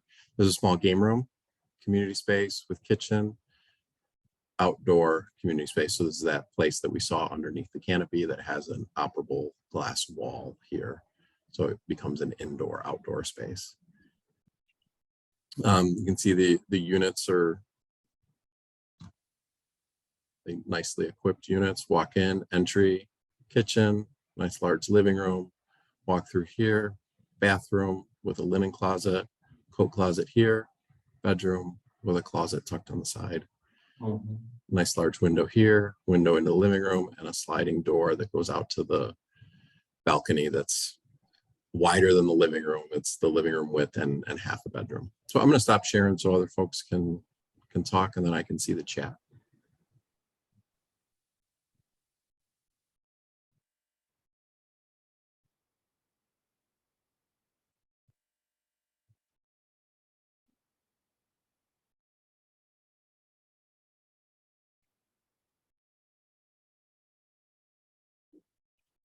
Michael, can you answer those questions, I think? Or Sure. Yeah, let's start with, I think that's unfortunate that more of the ground floor isn't dedicated to the additional retail with the incredible investment on 300. Yeah, it's kind of a balancing act, right? We have 60 units. You want to try to get as many stalls as you can with that, but then also activate that street front as much as possible. So it is a little bit of a balancing act there, and you know, maybe that's something we could look at along 300 South to activate that more. Unfortunately, that'd be you know, eliminating parking stalls, which would place those cars on the street. So, you know, as an ownership group, we can definitely speak with them and see if there's any play there. Let's see, I know this is cynical sounding, but the renderings of folks walking around these large structures is not real, and this is not really walkable, as there's nowhere to walk except Walmart or a liquor store. Yeah, yes, very understand. You know, we show our renderings in the best light in an ideal world, and you're Well, Michael, however, we would love that with this building and with the future development of other buildings around here, the plan would be for us to do our part so that in the future, the sidewalks are walkable and they're nice. And we understand that right now that's, you know, not the ideal situation, but we hope we're a small part of making it better for the future. Yeah, and you know, I'm Sash, and that's my comment, and I you know, that's as much for the planning folks as you know, the developer kind of pushes the envelope to maximize dollars, and I understand that, and so I think for the planning commission, it's up to you folks to think about that. I mean, you need to create these spaces that people can live and right. Sure, there's a house with a roof, but there's nowhere to go. Like, there's nothing. Like, put yourself in this spot on 3rd West, and where are you going? Costco? You know, I mean, it doesn't even, it's not working like for the people, I don't think. It's just my thoughts on the matter. And then, yeah, the renderings, I mean, you know, I sit meeting after meeting seeing this stuff, and it's just not real, and it's frustrating. So anyway, take that comment how you take it. Thanks. Seems like we are up for homeless shelters, low-income housing.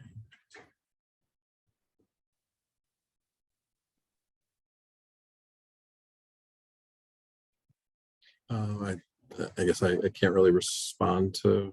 I'll respond to that. Okay. Mario, I think our intention of what we provide is the programs that we utilize. We provide housing for families, for individuals to grow in a community. As Marion, our director, said earlier, most of our rents, we're not a homeless project. We would be more of what you would consider like a rent control project. Excuse me. So the majority of our individuals are going to be families who are, you know, they're your Lowe's workers, your Costco workers, the staff for your local businesses. All of those people need a place to live as well. And so that's what we try to provide. Is we're providing essentially a rent restricted property to help those local families have a place to live and grow. Plus, there's a lot of market rate housing in Salt Lake City, so it's very hard for people to afford housing in Salt Lake City. And that's what we're trying to do, is make it affordable for people that work, you know, that don't have to have 2 jobs. You know, if you're only paying $500 a month rent versus $2,500 a month rent, So our mission is to do affordable housing. And if you look up our website, Utah Nonprofit, or Western Region, look at any of our properties, they look great. They don't look like affordable housing. I don't know how you define affordable housing, but I think they're great assets to the community and to people that are just normally working individuals that need some affordable housing, needs a place to live. But I agree, we should do more stuff, more things for people that where they have more open space. I mean, we maybe have, I shouldn't say this, we have the planning people on right now. We have a block on 3rd West and between what? What's this? 7th, 8th South, that's going to be developed. We're trying to figure out how, as a neighbor, how we can make more open space and more things that would attach to, like, I think Montrose Avenue. So I think all these comments are great. I mean, so we appreciate that. Yeah, and I just want to respond to the material palette. It's actually this owner should be commended. We don't see this kind of material palette even in market rate housing. For us to be going forward with board form concrete on the first floor, that's a material you typically see in your civic buildings, in your college and university buildings. Same as the metal panel that'll wrap around 300 West. That's a high-end building material, and the wood, there was a concern over the wood wearing down and aging over time. It's actually a composite wood, so that's a wood that'll look brand new from today, and 15 years down the road, that wood will appear as if it's a brand new shiny wood there. So they've really gone above and beyond on this material palette that we're kind of impressed with. To give some context to the materials, the ownership group of this property has no plans on selling it. In fact, it's a 15-year hold at the very least, and likely longer to go 30 years, which is why the material palette, both inside and outside, is of higher grade, because this isn't a development group that's just developing these condos and then selling and flipping it. Marion's group develops these condos and they hold them forever. So because of that, they're planning higher grade materials so that it's easier to manage and will last the test of time after 10, 15, 20 years. So I would say it's different than the properties that we might be seeing around town, which are common for developers to build and then sell them or flip them. This is Marion. Hey, Robert, you'd like to see units for purchase versus units for rent. We have done a couple things in Salt Lake City, rent to own, which worked out really well. We are working with a couple groups, I can't disclose it right now, as a nonprofit to do for sale and ownership. So hopefully in the next 3 months, we'll have something. We are doing something in Salt Lake City with a couple of other nonprofits, but we haven't got the final approval yet. They were getting land to do just that, because honestly, I'm like you, we have a lot of rental properties because we do affordable housing, but we also do affordable housing rent to own. And we just did one, and we just sold out. It's in Salt Lake City. It was single family homes. We had held it for 15 years. And these individuals rented to own for 15 years, and they were able to purchase those homes in the last probably 6 months, which they had a ton of equity in those homes. They bought them for $150,000, basically rented them over 15 years ago. So we are working on some things in the future in Salt Lake City for ownership. So just letting you know, we are actually working on some of those things. And hopefully in the next 6 months, I'll talk to Amy, maybe in the next couple of weeks, on some things we're working on for rent to own, because we'd like to see ownership also. Yeah, real quick, I'll answer 2 more questions really quick. Michelle, your question about disturbing 300 West, with 1500 South being as large of a street as it is, we shouldn't have any issue staging the majority of our work off of 1500 South and not disturbing 300 West at all. If there is any disturbance for maybe some kind of major workload, it will be very minor and will not take much time at all. It won't be an extended delay on 300 West. our offices are right off 300 West as well, and we definitely want to avoid that as much as possible. So that we don't foresee that being any type of issue. Robert, your other question about safety, our entire ground floor with this project will be controlled access, meaning you'll have to have a key fob or some other type of system to get to the parking garage. So it will be a fully enclosed building with controlled access. So we were considering the safety at the time of design, and it should be pretty safe for our tenants and for the community. I just wanted to jump in on a question Zach Combs asked. Planning Division folks, can you speak to how you see this development in the context of activation and walkability? This CG zone, as we know, is transitioning, and this area is transitioning. As far as the activation and walkability, a lot of that is going to be driven by the improvements that we're seeing being done on 300 West already. And as staff, we're definitely encouraging activation of 300 West. And we've discussed our ideas with the developer. For the process right now, what they're asking for is plan development approval with 0 setbacks along property lines. The CG zone requires a 10-foot setback from all property lines. But in order to construct this project, that is why they're coming with a plan development. For staff, we require the plan development to provide the city something in return. And so we're going to be working close with the developer. And we've already been in discussions about activating the street with green space. We've seen some renderings of some natural plants. We've been working on some different ideas, but we are in the middle of that right now. So I hope that answered the question for Zach.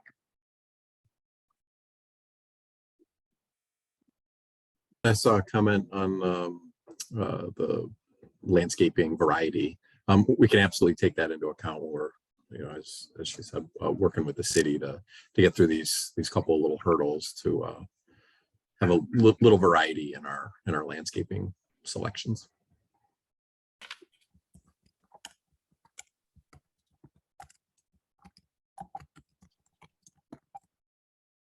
Well, we appreciate your time. If there's any more questions or.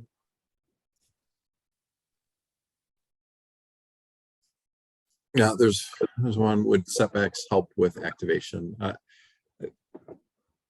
I honestly believe it's kind of irrelevant. I think that activation happens whether the building is set back or not, and it's how you treat that edge condition. It's how you treat the condition of the curb and the landscaping materials you use there. It's how you treat the entrances and how to activate that area. So I don't believe a larger setback is going to create an activation there. Just don't see that happening.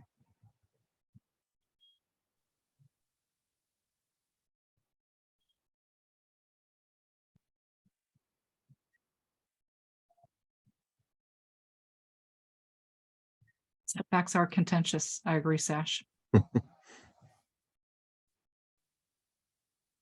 I guess, how do you see, could you speak to how it fits into the re-envisioning for 300 West? I know it's hard for all of us to remember what that most ideal vision of 300 West is going to look like, but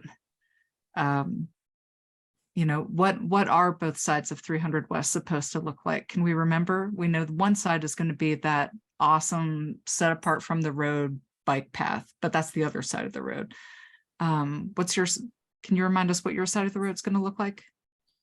Well, if we think about Third West, not that we currently walk it, because it's really an industrial driving street that's more of a thoroughfare to get to big box retailers, Costco, Home Depot, Walmart, Target. And if you think about walking across most of those streets, Sasha is correct. There's liquor stores on there. And unless you're walking in front of a Costco or a Target, it is huge setbacks with just empty parking lots that don't have a lot of vegetation. So it feels really cold and dry or super hot in the summer to walk by big parking lots with no activation. So what we're hoping to do is, because we're putting in lush landscaping, some glass storefronts, our office will be manned with somebody that if something happens in the neighborhood, they'll be available. The idea is that if you start enclosing the space, start putting trees and vegetations, it feels warmer to walk on this block than, of course, the next block, which is really just another empty industrial parking lot currently. But the future of the ballpark that we're all looking forward to is that more and more of these properties would be able to plant lush vegetation and bring some intimacy to these sidewalks, right? Intimacy to the bike park. So there's more vegetation or interesting structures or murals that are built in rather than big parking lots in front of Costco or Target. Don't be hating on our world's largest Costco. Do we really have that claim? Indeed we do. Wow, That is that's incredible. No, it is incredible. What's really incredible is it implies that there are larger Costco's on other worlds. Bob is right though. There's some rough stuff going on 300 West. Yeah, so we feel like what we can do for at least our block is, if you can envision walking, it's gonna feel much better walking on our block than the current Third West. But we also believe with the ballpark plan, hopefully as more things come, it will continue. Other properties should be able to continue what we want to add to it. Yeah, our intention and our goals of this are to bring in essentially a family project with 2 and 3 bedrooms where you can bring your family in, the kids can go to school in the neighborhood, the parents can afford to live there now because all of these market rate units that are being built, heck, I can't even afford them, they're unachievable. So this type of project helps allow families to live in a neighborhood, to work in a neighborhood. And having something like that allows more business and more growth to occur because you have people there willing to utilize those businesses and those services.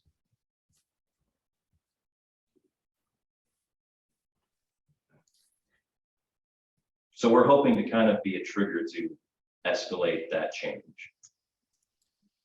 Yeah, Robert did make a comment about trees and vegetation are used to hide weapons and drugs, and I can totally see that happening.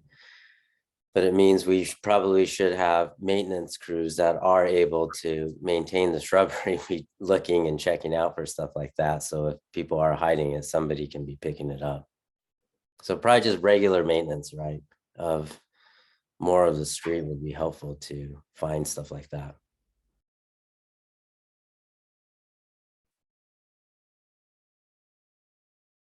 Bob Danielson is also right at the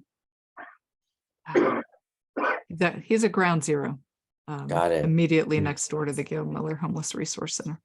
Got it. Yeah. Well, we can do that if the city allows them.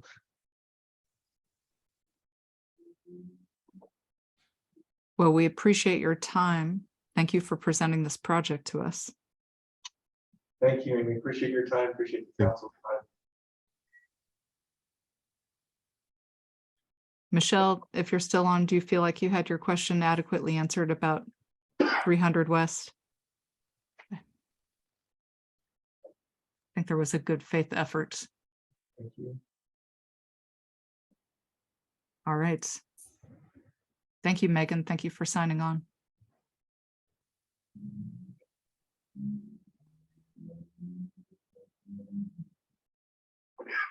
Oh, Yes, thank you, everyone everybody. for allowing us the time to present. And we are a part of the community currently, and we definitely hope to be a good steward of the grounds that we do have. And we look forward to working further. And Amy, I'm sure that we'll have more conversations with you in the future. But thank you, everyone. We appreciate your time. Sure, certainly. I meant what I wrote. It is a rare developer who I recognize from having attended the opening of Fit to Recover. You know, that's admirable. Thank you for showing up for our community. Thank you. All right. Folks from the city interested in chatting up any agendas before we wrap this up?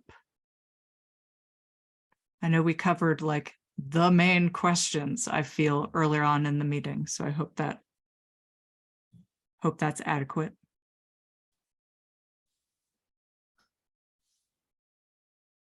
Sorry, Michelle, I didn't see where to unmute you.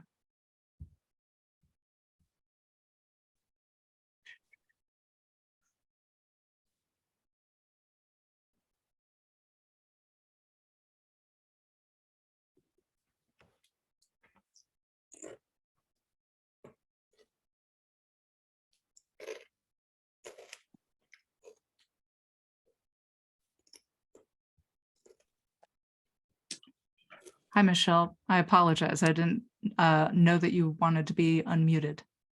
No, you asked me a question, so I just wanted to say yes, thank you. You're answered- welcome. My questions were answered. Terrific. Okay. Anybody else have anything to contribute? Please raise your paw. Be happy to address any questions to the best of our knowledge. But in the meantime, stay tuned. Sounds like we're going to have a totally sweet in-person meeting coming up.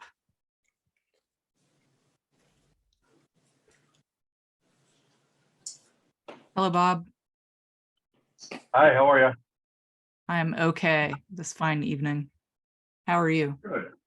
I'm well, thank you. I apologize. We got a little bit of a thing to deal with here, so I got on late. But I was just wondering if Allison Dupler was able to address why the GMRC is not allowing the police department to have an office space there.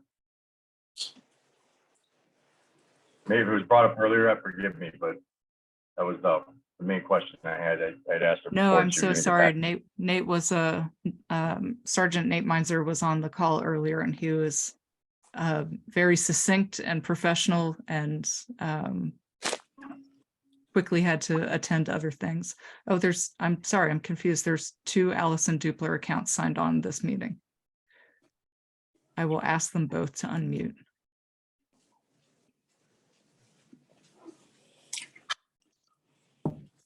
Hi, Amy. It's Rebecca Allen from Hearts. Hi there.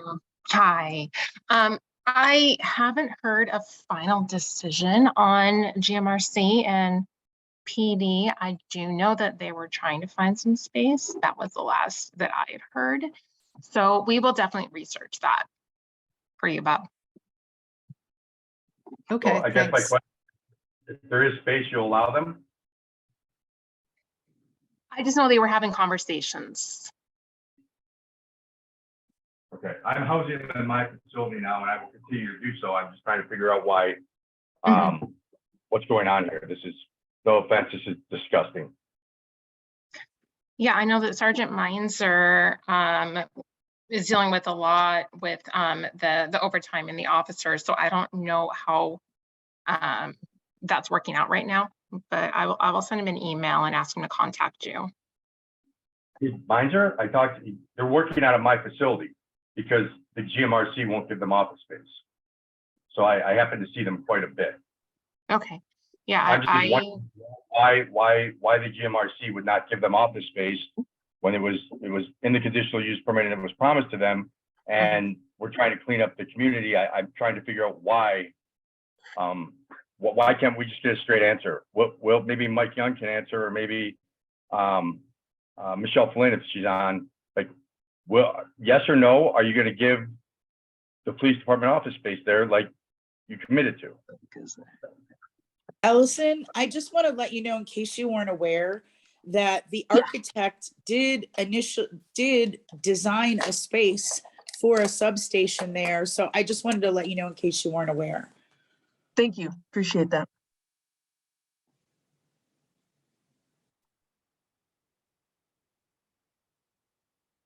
Hello, am I going to get an answer or no, or Jude?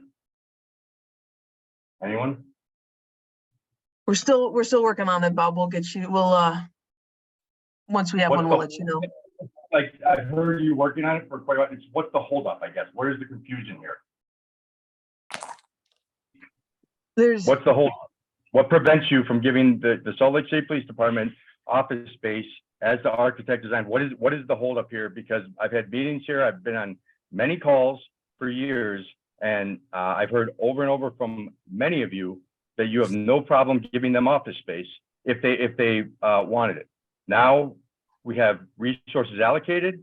The majority of people that they're helping right now are people that are guests in your shelter, and now there's some problem giving them office space. Like, who can give me a straight answer? Because spinning is really getting old.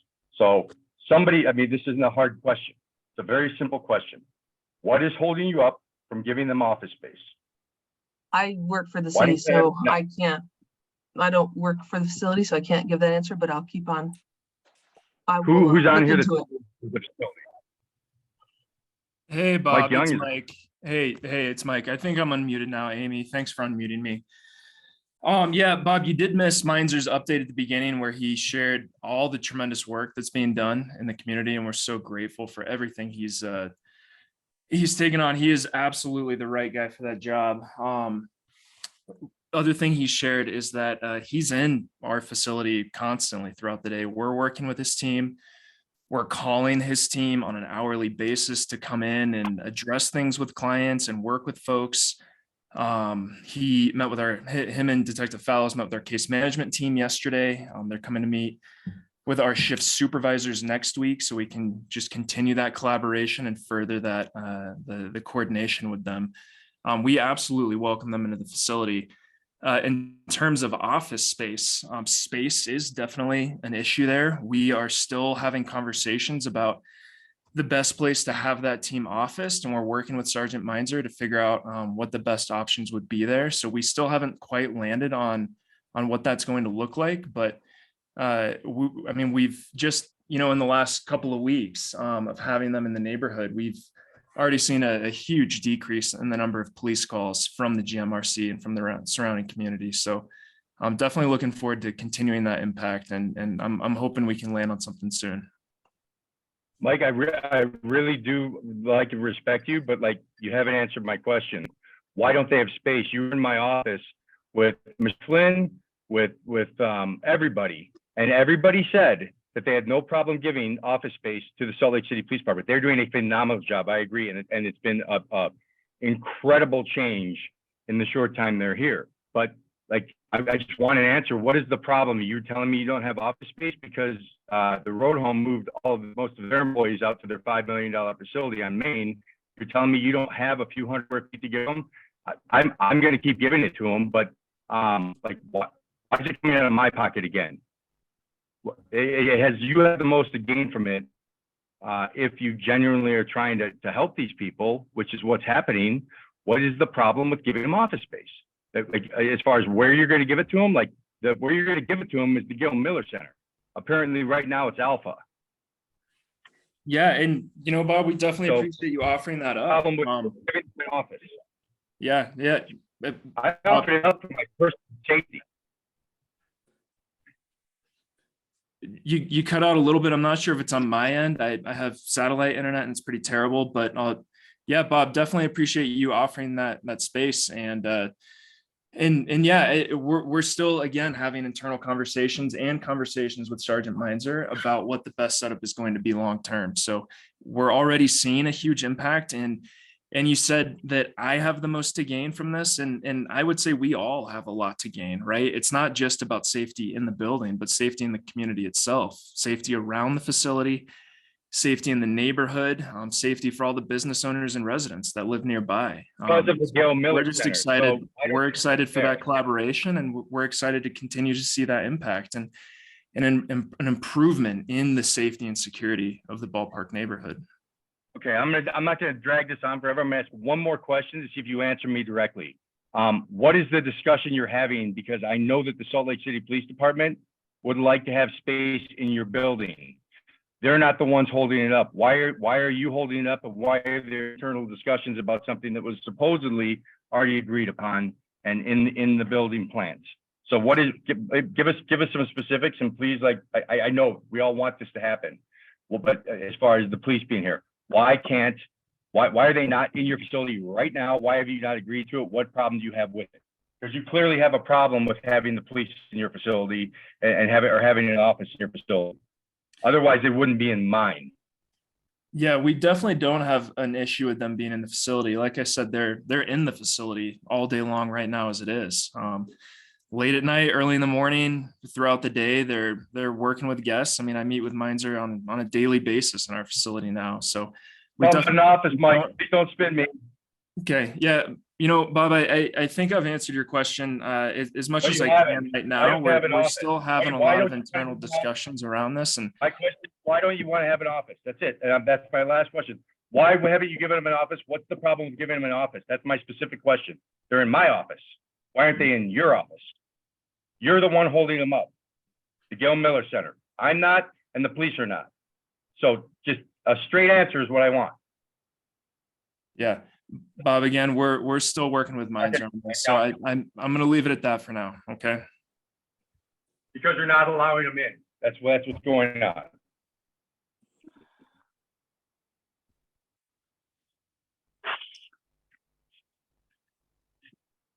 And to sort of back out and think about this from a 10,000-foot view, you know, we're currently in a legislative session, and the results of the previous legislative session meant that the Gail Miller Homeless Resource Center went from having 200 guests maximum to now, I think, 275. That's a big lift for the staff of the Gail Miller and the surrounding community. And I know that folks need space and folks need to get out of the cold, but that was definitely not part of the operating agreement that was promised to the community in 2017. So I appreciate where you're coming from. And it's going to be interesting to see what this year's round of legislation is going to yield in terms of homelessness resources in Ballpark and other areas of Salt Lake County. There will probably be some kind of implications.